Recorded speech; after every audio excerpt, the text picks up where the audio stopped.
Hi, I'm Howard Hamlin, managing partners at Hamlin and McGill, and today I'm here to push you the next step in your Better Call Saul journey. Here at HHM, we aim for the best viewing experience imaginable for all of our clients because we got your best interests at heart. So let us be there for you as you prepare for this finale. Choose HHM because you deserve what's best and we're the best for you. Boy, those sure sound like pretty words, but pretty words and empty promises aren't what this country was built on, and I'm here to tell you, you deserve better. You deserve someone who's gonna look out for you, a man you can trust. When you need someone to hold you as you realize, this is it, this is the finale. Better Call Saul! When you need tissues to wipe your tears because your favorite character has died. Better Call Saul! I've been working 27-hour shifts for the past 10 years because I can't afford not to. HHM asked me to take a day off, no pay. Saul showed up and did the work himself so I could watch the episode. Better Call Saul. I was so shook when Nacho died, I broke every bone in my body. HHM sent me the bill for the cast. Saul put me in the cast himself, free of charge. Better Call Saul.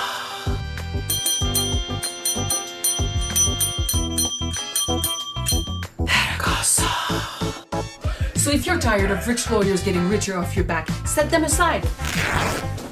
And choose someone who does what he says and says what he does. Choose Saul Goodman. Saul Goodman, a lawyer you can trust. Hey guys, I am Chris Kaler. And I'm Amber for Kyuujin cosplay, and today we are back again for our last time with Better Call Saul. Episode 13 of Season 6, the finale. Saul gone. It's over. Yeah. Jimmy's gonna face the consequences of his actions, and Finally! yeah, and we'll see what happens next. I guess I mean, I think he's gonna end up in jail, but we'll see. Hopefully you guys enjoyed our little introduction. We're not gonna keep you here much longer. We're just gonna jump straight into the finale, see what they have in store for us. They managed to finish Breaking Bad perfectly, so I'm expecting a great episode. As soon as I have my Kim and Jimmy moment where they meet once more. I'm telling you, if they do meet, I'm expecting them to see each other again in jail. Like, one inside and one out, and they're just facing each other. Maybe. I don't know. I think it would be best, yeah, because there's no redemption for Jimmy if he keeps running and keeps going back to his old patterns like he did last episode. No. So let's jump in this last episode and see what happens.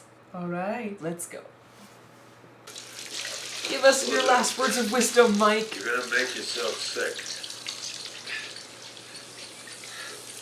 We're sitting on $7 million here. Is it worth it? Yeah. I say we take it. Split it 50-50. It's not ours. Could be. First thing we do, take $6 million and build a time machine. Too much Where time. would you go first, huh? I think he would go back to his son. Ancient Oh, Rome. Christ. December 8, 2001. No. March 17th, 1984. Day I took my first bribe. You. May 10, 1965. That's the day Warren Buffett took over at Berkshire Hathaway. I figure got $1 million left from building the time machine, so I take my half and just stick it into Berkshire. Be honest. It's not just about Is money. there such a thing as That's it. Honey, what else? Family, nothing love, you change. With your father. your brother. If you really, really think about it. I'm rested. He won't admit it, but we all know. No, because Jimmy is always running from his issues, from his problems. No. Doesn't want to deal with it. Catch him! He won't be able to run anymore. He'll have the rest of his life to face his problems. He's headed south towards Curtis. Oh, please get it. What's the saying? You read what you saw? No, there's a saying with don't piss off women and stuff because their wrath will follow you for the rest of your life and stuff like that. Something like that, yeah. It's all fancy.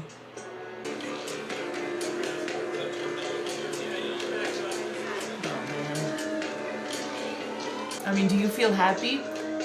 Did money bring you happiness?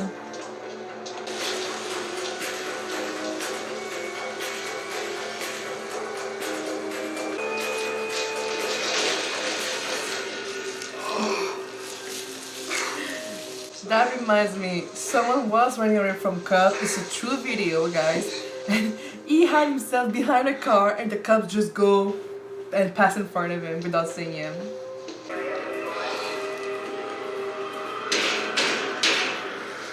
Anybody home? Hands! Now! It's over, man. I mean, they're pretty good if they found him like that in this random... Well, they heard something. Yeah. Oh, Marie! Marie! Rico. Well, no one was technically arrested for the death of Hank. True. Life plus 190 years. Fuck. All right. I'm willing to extend a one-time take it or leave it offer. 30 years. Keep your nose clean, stay healthy. You have a shot at seeing daylight in your old age. Listen, you've got Agent Schrader's widow back there. Why don't you invite her in? I kind of want her to get in just so we can see her a little bit more. She also does deserve some justice. Although Saul had absolutely nothing to do with Hank's murder. No, that was pretty much on all Walt and the Nazis. And a bit of Hank and a bit of Jesse. Like, it was a shit show. Hank was doing his job. Yeah, but he wanted this victory for himself, so he didn't call back up. True. My husband was the best man that I have ever known. Yeah. I miss you, Hank. They were shot dead and left in a hole in the desert. You helped the two-faced, poisonous bastard behind it all. True. That's true. For what? Money. Yeah. You and he are victims. And so am I. Oh man, don't. So, Jimmy. 2 years ago, a man came into my office. They hogtied me and they drove me out into the desert. And when they pulled the hood off, I True. was kneeling in front of an open grave with a gun pointed at my head. That was my introduction to Walter White. Well, you came back to him. Stop Yeah, with you the came sad back story. and you use it. From that moment on, there hasn't been a minute that I wasn't afraid. You've been afraid, but you chose I worked this. for him. I made a lot of money, but that's not why I did it. I did it because I knew what he would do to me if I refused. It's your chance, man, to tell the truth. The police. Stop. I even thought about. I ran, but not from the police. From them. And you think jurors are gonna buy that? All I need is one. He's so slick. If his trial is by a jury and the jury said that he's not guilty, He's a man of the people. He's always been good at convincing others. shit. This Shit. is the one time I'm like, it can't work. 7.5 years. For all the shit he And did. instead of a life plus 190 years. 19. I mean, in a way, he is good at his job. Well, He said it. Kim said he was great. During incarceration, defendant Goodman to receive 1 pint Bluebell mint chocolate chip ice cream Oh, every Friday come on. for the duration. Are you kidding? Are you? He's kidding. He's playing his luck. He's been caught, but he's not gonna let them win. That's it. No more games. Now I got a sweetener. It's nothing I've talked about. He's just so smug about it. I love the guy, but this is... Inside story, previously unknown felony homicide. He's sure he's a witness to Howard. But then they have the confession. You're talking about. But he knows where he is, maybe? He's trying to sell us the Hamlin thing. No, but Kim's Yeah. told him already, so... really had something. Kim Wexler walked into the Albuquerque DA's office last month. She spilled her guts about Howard Hamlin. You got nothing left to sell. I mean, for fuck's sake, he's got a... Is it Big stuff. a betrayal that she went to the police for him, you think? I think he's surprised because he didn't expect her to do that. I think it is sort of like a betrayal, and the timeline fits with when he called her. But yeah, he was good at negotiating from The one thing is though, this time I don't think he deserved to. Oh. Hey! That's cool. Stop to what? I for sure thought he was in jail already. He's being but- hunted by his demon. No, that's when they were waiting for it to be put somewhere else by the vacuum guy. Oh, true. What would you do if you had a time machine? I'm actually interested in that question. The kind of time travel that you're thinking of is a scientific impossibility. Dude, that's not the question. Imagination. If you want to ask about regrets, just ask about regrets. I would not be And friends leave with all Walter this White. time nonsense out of it. Okay, regrets then. My regrets. The thing is, I don't think he regrets starting the whole bullshit. Well, it cost him his family. Right? That's Jesse's watch. Well, he's When thinking. I was a graduate student, I started a company with some... At the time, I thought they were my friends. I stepped away. I thought I was doing the gentlemanly thing. Little did I understand that they were artfully maneuvering me into leaving my own creation. No, you left because of your ego, man. Yeah. We all know And I that. stayed. Oh, It won Is it prizes. successful? Miss Grey Matter. very. Wait, I got one. Don't lie. When I was 22, I pulled a slip and fall outside Marshall Fields. I did. I mean, my knee's never been the same. That's it. A slip and fall. So you were always like this. Always a con man? To have Walter White tell you that. I'm like, oh I mean, boy. you fucked up. No, as in, like, there's nothing to go back to change because you enjoy what you are now and there's no regrets. Yeah. You've always been like this. It's probably not true. But the thing is, like, he's lied so much about this shit, he probably started believing it. Well, when you do lie so many times for so many years, you start to believe your own lies, right? Kim, Yes? this is Suzanne Erickson, your ex, Saul Goodman. He's been He was arrested. arrested in Nebraska. He's giving testimony that affects you personally. What kind of testimony? Oh, please, I don't want for Saul to. Screw up. You have one last chance, Saul, to redeem yourself in my heart, in my opinion, okay? Do not fuck this up. Well, I mean, he's back to dressing up like Saul Goodman. I think he's happy about that. It's showtime. It's your chance, man. For the right To show that you were honorable not Judge always Samantha like this. 2 years ago, a man came into my office. He said his name was Mayhew. I was terrified, but not for long. That night, I saw opportunity. Oh, I he shot changed. at big money. Changing his testimony. Grabbed it, and I held it for the next 16 months. My every waking moment was spent building Walter White's drug empire. I lied to the government about Kim Wexler. I fed him a load of BS about her involvement in Howard Hamlin's murder. I just wanted her to come here today. I wanted her to hear this. I wasn't there when the meth was cooked. I didn't witness any of the murders, but I damn well knew it was happening. I was more than a willing participant. I was indispensable. I kept Walter White out of jail. If he hadn't walked into my office that day, Walter White would have been dead or behind bars within a month. I believe that. What happened to Howard Hamlin? I can't even. After that, Kim had the guts to start over. She left town, but I'm the one who ran away. And my brother Chuck, I could have tried harder. No more lies. Instead, when I saw a chance to hurt him, I took it. I got his malpractice insurance canceled. I took away the one thing he lived for, the law. After that, he killed himself. And I'll live with that. That thing with your brother, that wasn't even a crime. You needed to come clean. Mr. Goodman, sit down. The name's McGill. Oh. I'm James McGill. Goodman, I'm sorry, Mr. McGill has now admitted to, including. But she's fucking proud of him. Yeah. He came clean. You told the lost. truth. You know, you lost Saul Goodman. In a way, I think he found Kim back. And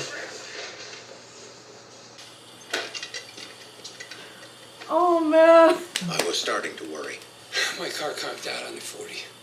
I almost got creamed by a cement. we're bringing back so many people. Well, you can stay for a while. We can talk. What about? Your cases, your clients. Or maybe you just want to tell me what I'm doing wrong. That's not what I had in mind. Well, he He's used reaching to. out. If you don't like where you're heading, there's no shame in going back and changing your path. Always. Where would you go back? Oh, when have you ever changed your path? Think on it. We always end up having the same conversation, don't we? I'll see you tomorrow, Chuck. And I might have the Financial Times. They were reaching out, but never at the same time, and never were they willing to open up. Well, when Chuck was trying, Jimmy was not bothered by it. And when Jimmy was trying, Chuck was just so... Time machine. Maybe he's been asking this question to everyone else because it's a question he would have asked Chuck and he never got the chance to. Maybe it's something he regrets. And low-key, it's kind of something, you know, Chuck asked of him and he never gave him the answer. So they just keep that in mind. How many years do you think that he got? Maximum life sentence.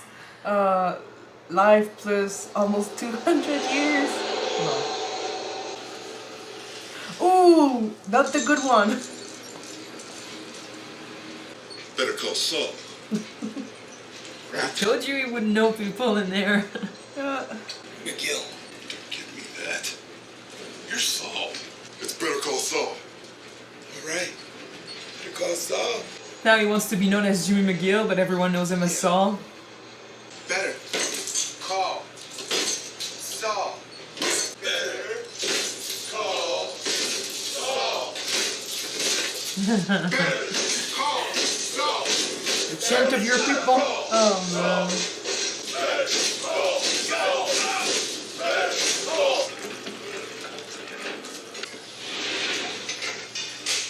Doing the same thing again. Saul going full circle. But I think... Wow, Saul, you're so good at making bread. Yeah, but I think that deep down, he feels better about himself. You know that in jail they got some sort of a hierarchy depending on what crimes you did.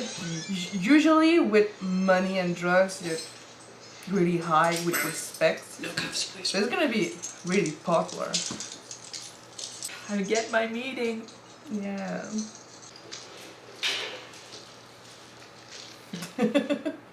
Like the beginning, all going back full circle. Like I said, I think he lost Saul, but he found Kim again. You had him down to 7 years. Yeah, I did. 86 years. Do you think that he might get a good parole, maybe? Or no? 86 years. With good behavior. Who knows? Who knows, but at the very least, I think he let out the bad stuff, and he's happy about that. So he could spend the rest of his life here, he could get out eventually. He's a new man. That's what matters.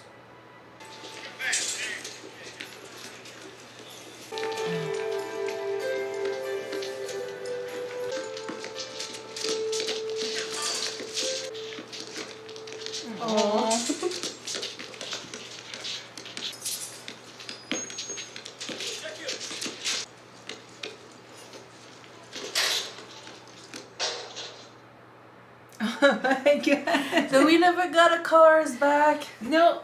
Well, technically, there's no happy ending. They won't be together because she moved on. She had a new life. Yeah, I didn't Maybe know. not one that she's completely happy in it, because like we said, from what we saw, mostly everything seemed kind of fake. I didn't but expect it's her to come back to him. Bittersweet ending. Yeah, very bittersweet. Both of them said their confession, tried to make amends with their guilty minds. With Face what the happened. consequences of what happened. I think their conscience is clear. They may still feel guilty, especially Kim, but their conscience is clear. They are aware. I mean, you know when Chuck says, if you don't like where you're heading, there's still time to change things. That he changed things in the end. Yeah. And he made his decision, and now he's here.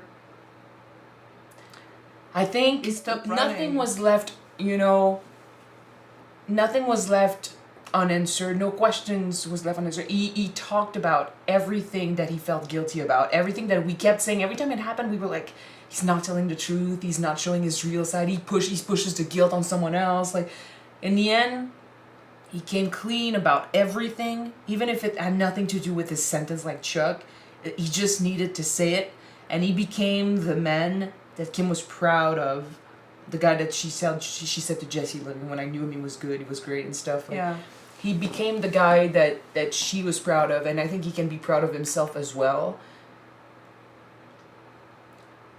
And I mean, life in prison, yeah, you ended up there. It could have been better, but for what you did and everything else and stuff, I think it's better than other possibilities.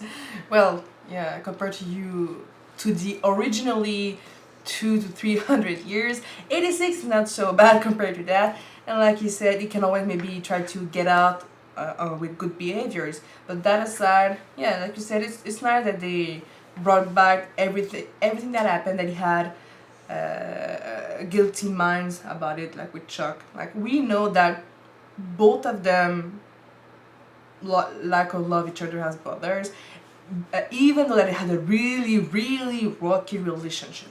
I was almost because with Chuck, he had a lot of resentment towards Jimmy with what happened with their father. No one was perfect. Like, when they were talking to each other in the house and stuff, I was like, Chuck is reaching out a little bit, but it's too late. And it's before we learn what he did, and Yeah. you're not allowing him to work at the firm and stuff, like, as a lawyer. And Jimmy did stuff too that led to Chuck feeling like this. So none of them were perfect, and unfortunately when Chuck tried to reach out a little bit, it was too late. Like, Jimmy was already resenting Chuck in a way, and he himself never really got over his feelings for his brother because of what happened, what he did, and yeah, what the consequences of what he did. So the two brothers could have, I think it's bittersweet for them as well, because they could have been so much more as brothers. Like, they were there for each other without actually being there for each other. Both of them stopped themselves from having a great relationship with each other. Yeah. So it's really sad, and although, like, I think you can feel the regret with the question about time travel, because it's, it shows you that he still thinks about Chuck. And I mean, he did say, he did talk about Chuck in the end too, so it's proof that he never really got over what he did, and he admitted himself that what he did to him was a crime. Yeah. And Howard, same thing, like, without actually saying the words, he's dead because of me, like, talking about how he died and admitting that it was a tragedy and stuff, not pushing the blame, not, saying, it wasn't my fault, and then, it's just, he did what he did and stuff, like, not trying to escape. Like I said, he kept escaping because he didn't want to face the truth, he didn't want to face the consequences, so he kept running away. Yeah. That's why the scene is so good for me, because this is what Jimmy's character needed to do. Like, it's not about getting his freedom like Jesse, it's not about admitting that he's not doing it for his family like Walter, it's about coming clean, actually telling the truth, because he's known to be a crook with a mask on all the time. Like, there's literally promo pictures of him with a mask on. Yeah, we did one. Yeah. So for him, his character arc was mostly not necessarily about where he ends up, although there's a part of me that's happy he's in jail, not because I predicted it, but because I feel like one of them needed to be locked up and suffer the consequences, and for his type of crime, prison is perfect. And it's not like his life is going to be that bad. He's a legend in that place. Mhm. The people cheer for him and stuff because of, I mean, I don't think he regrets them chanting Better Call Saul. Like, it is also bittersweet in a way because he wants to be Jimmy McGill now. He wants to let go of Saul Goodman, but people are going to know him as Saul. Saul was going to be a part of him. And the fact that they know him and they cheer for him, that kind of not justifies, but it implies that he did help a lot of people, the people that needed him to be there, you know, for them. And even though his way of doing things isn't always great, he did help people, and he created this persona, and people are going to cheer him for it. So admitting his faults and being in prison is the consequences to what he did. But the cheer and stuff to me also says that Saul Goodman wasn't all bad.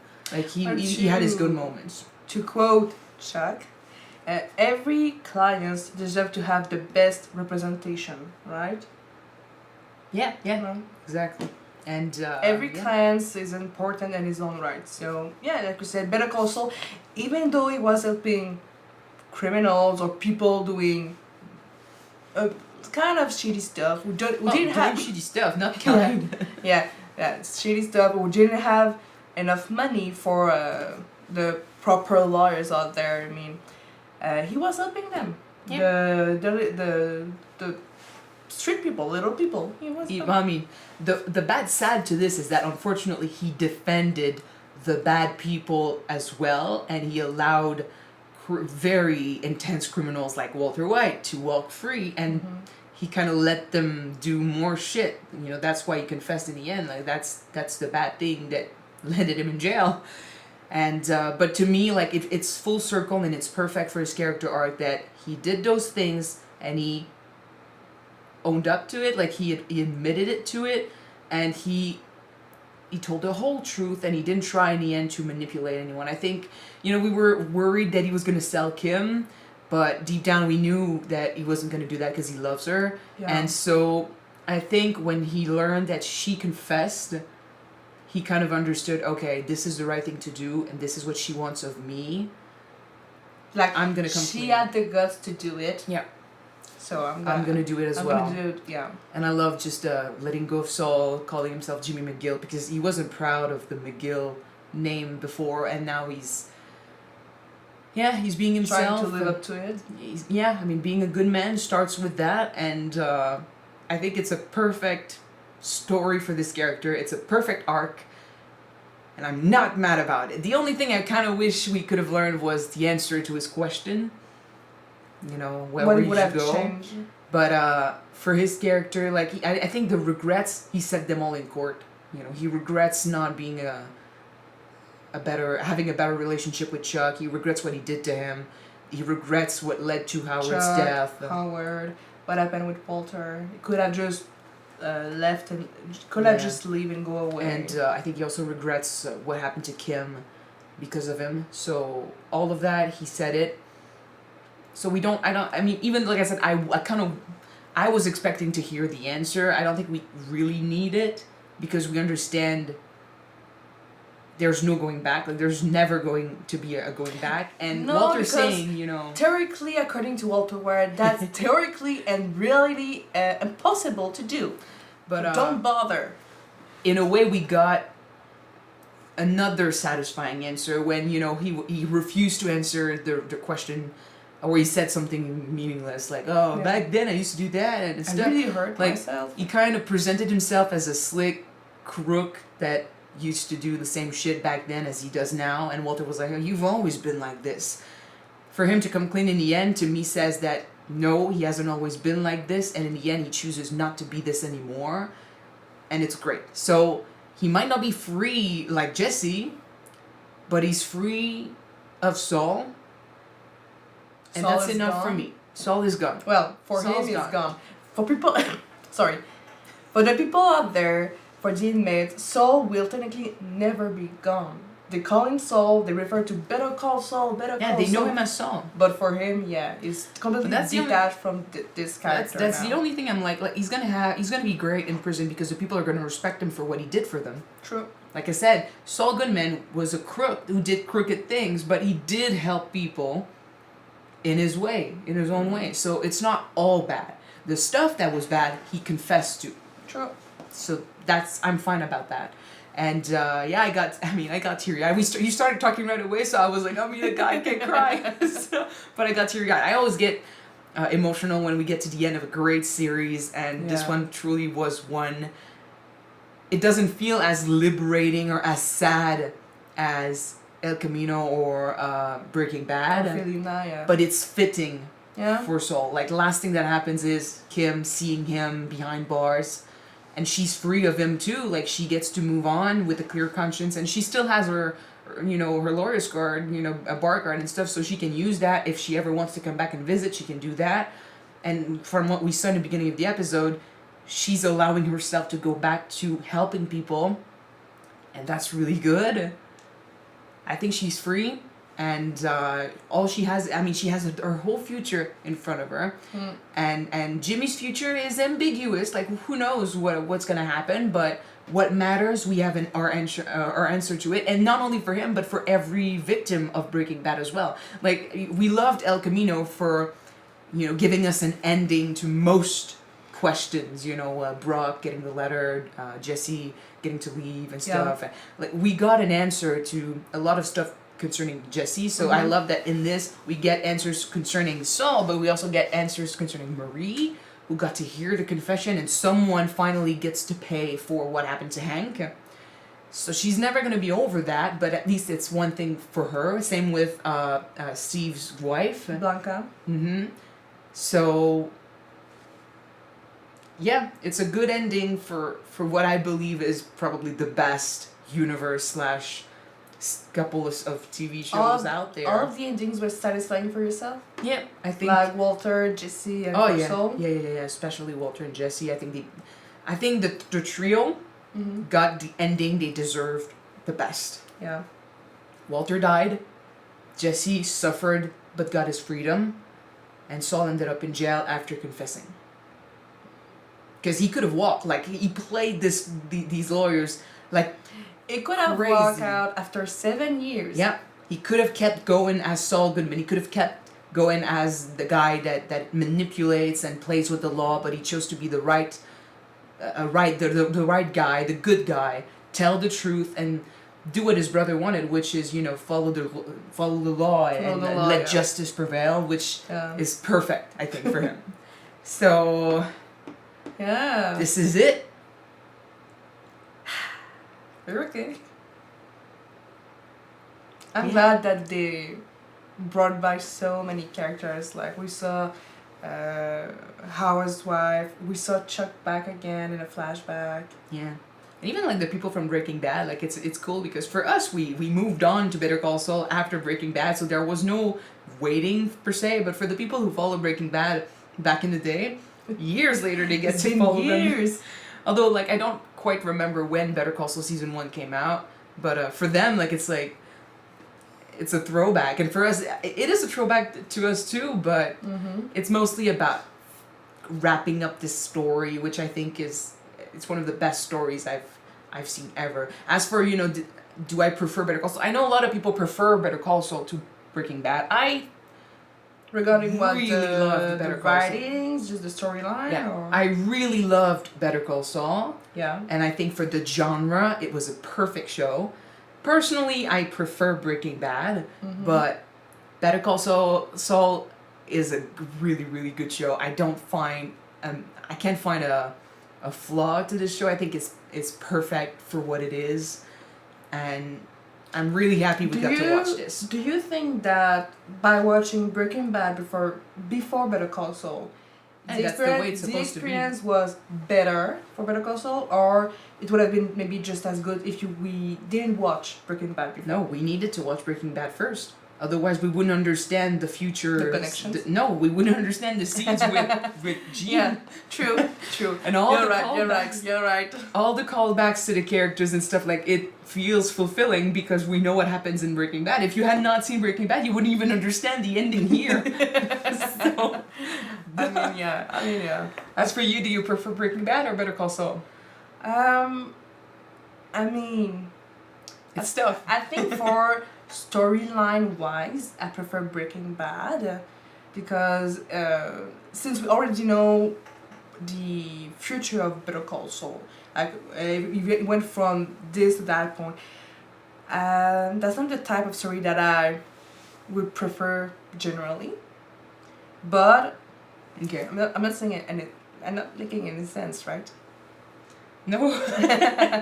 Okay. It is generally I prefer the type of storyline like from Breaking Bad. Like you got from A to from B, and you don't know what the future will be or where the character is gonna end up. Well, we don't know in that either. We don't know what happens with Gene. When we're in the past with Saul and / Jimmy, we know he technically ends up in Breaking Bad, but after Breaking Bad, we also discover like we don't know what happens with Gene. So you can't really say you know where it's gonna end up. No, but I mean, we saw the beginning of Saul Goodman, so technically we know where it's gonna be in the future as Saul Goodman. And it's true that what we don't know the future with Gene, technically that's the follow-up of Breaking Bad. You know. But that aside, just the storyline of Better Call Saul, we technically already know of it. I'm not making sense, guys. Sorry. I don't agree, but I'll let you believe that. I'll let you have your opinion. Like I think so many characters in Better Call Saul were only mentioned in Breaking Bad, and so we don't really know how they're gonna end up. Like we don't know what's gonna happen to them, and for the ones that we do know about, we don't know where they came from or how stuff happened. You know what happened to them for them to become what they are in Breaking Bad. So the discovery of that is great. It's true that prequels are tricky in a way because you do not have that element of surprise as much. So it's tricky to tell a story that has its secrets and stuff. But I think they did really well. They are great though. Like you said, when you got your first series and you got characters that are mentioned or that are just a backstory and the main storyline, and you don't know where they come from, what they did. But with prequels, you can explore that universe, like with Lado, Ignacio, what happened at the beginning with Gus and the Salamanca. Yeah, that's right. Yes, that's great with prequels. Well, in this prequel, that's what was great about it, yeah. Some prequels are not necessary, but for Saul, I think he was a character that we had way too many questions. He meant, like, and that's something, like, I was talking with a cousin of mine the other day about what we enjoy in shows and stuff, and I was telling her that... Which cousin? The one we met at the family party. Okay, yeah. And I was telling her that one thing I enjoy when I write a story is exploring the backstories of my character, even if no one ever finds out what I wrote, true. what I figured out. But when you do that and you create a whole universe and stuff about characters and to put them, where they need to be at the beginning of your story, and then you can let, people know a few things here and there. But when you have that entire story ready, you get to do a prequel in the future. If the character, has so much stuff in his past, you get to do a prequel and show that to the people. And if it's a good prequel, if it's a good story, it's to me it's necessary. It's something we needed to learn. Like so much stuff was thought about for Saul. Like I don't know like if they just threw stuff in there, but it looked like there was so much about Saul that we didn't know. He just mentioned, like, I used to be called Miguel. Oh, it was Lalo. And it was Ignacio and stuff. Yeah. Lalo didn't send you. All of that. Like, it's stuff that creates that fleshes out a character. Yeah. And we're like, oh, okay, this guy knows people. He's got a backstory and stuff. But we know nothing about it. And the character is interesting enough to justify a prequel like this. And then we get to learn about everything that was fleshed out for him. Everything that was thought about. Yeah. Or at least we get to have an answer about who was this guy and then where did he come from and how did he become like this. It's true. True story, guys. When we were in high school, she had a high school project for last grade. And she wanted to do... For life grade? Last grade. 5th grade? 5th grade, High school, 5th year of high school, yeah. Yeah, for your last year, sorry. Yeah. And she wanted to do a script. A script. So I remember we passed so many lunch hours in our free time writing timeline, backstory for characters, like the main characters, their parents, their grandparents, so where they come from, what they did, what are their hobbies, what are their jobs, everything to the T. Like, this character acts like this because his parents treated him like this, and his parents treated him like this because their parents treated him like this. To me, it made sense because that makes the characters real. You know, it gives them a weight, you know, in the story. It's not like you created a character out of nowhere. And if you can explain the motives and the action of your characters because of that and that and that, your character is not bad just because he's bad or not good just because he's good. He has a motive, he has a reason, just like with Saul. I think Breaking Bad and Better Call Saul are great for that because all the characters are so well written. It's, you know, when I watched Better Call Saul, Breaking Bad, and at the end I was saying, you know, Breaking Bad might not be my #1 favorite show because I keep that place for the show of the moment. You know, when I watch a show, I usually change my opinion and stuff, but then later on, I switched my answer to, well, you know what? Isn't it my favorite show? I think Breaking Bad might be my favorite show. And I'm not, you know, gonna put Breaking Bad against Better Call Saul. I'm gonna put them together because they're part of the same story. They are great together as a combo. They're part of the same story, and the both of them are so well written. The characters are so well fleshed out.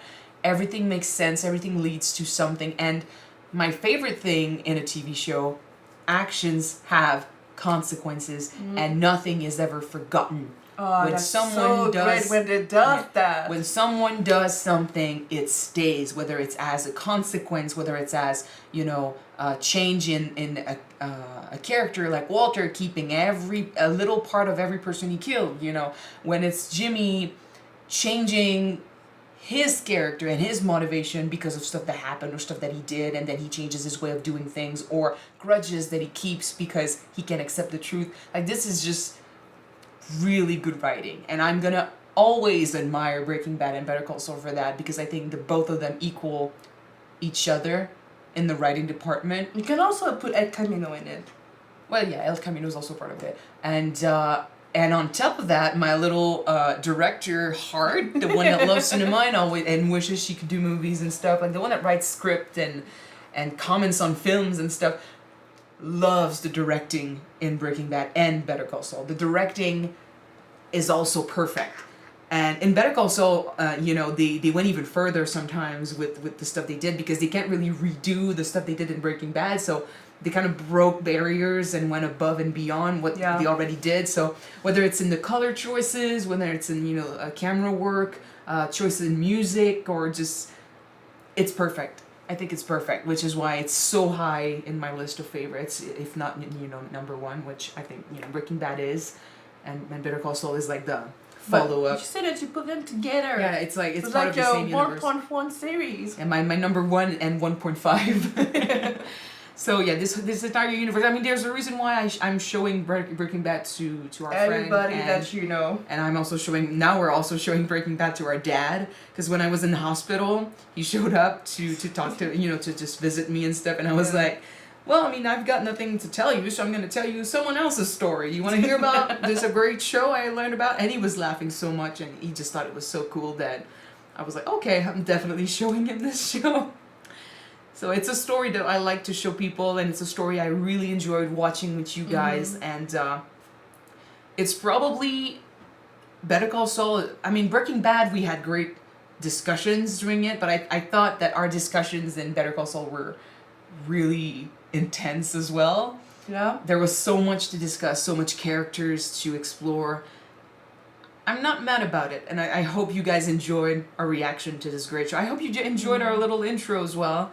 And I think on that note, we'll be leaving you guys, and hopefully we'll see you. I mean, I hope Vince Gilligan does another show. Maybe not in this universe, but I'll be happy to see anything he does. Same as with any actor in these shows. Like, I've been following Aaron Paul, I've been following Bryan Cranston, Bob Odenkirk, which we saw in Nobody recently. Yeah. I mean, we just love these guys so much. We love what they did, and we're excited about what they're gonna do.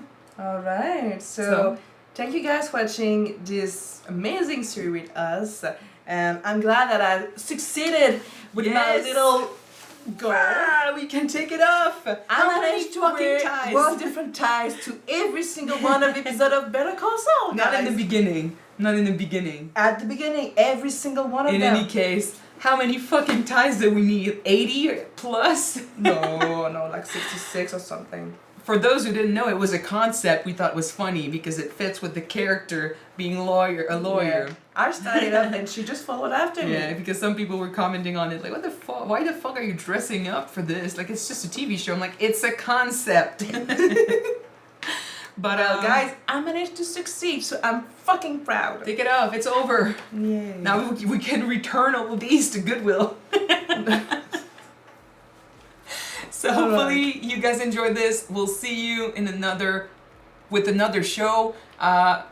Check out Community for the schedule. You'll see if we have something planned to replace this.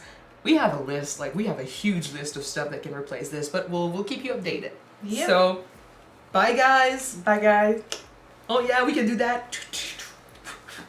Yeah. Bye.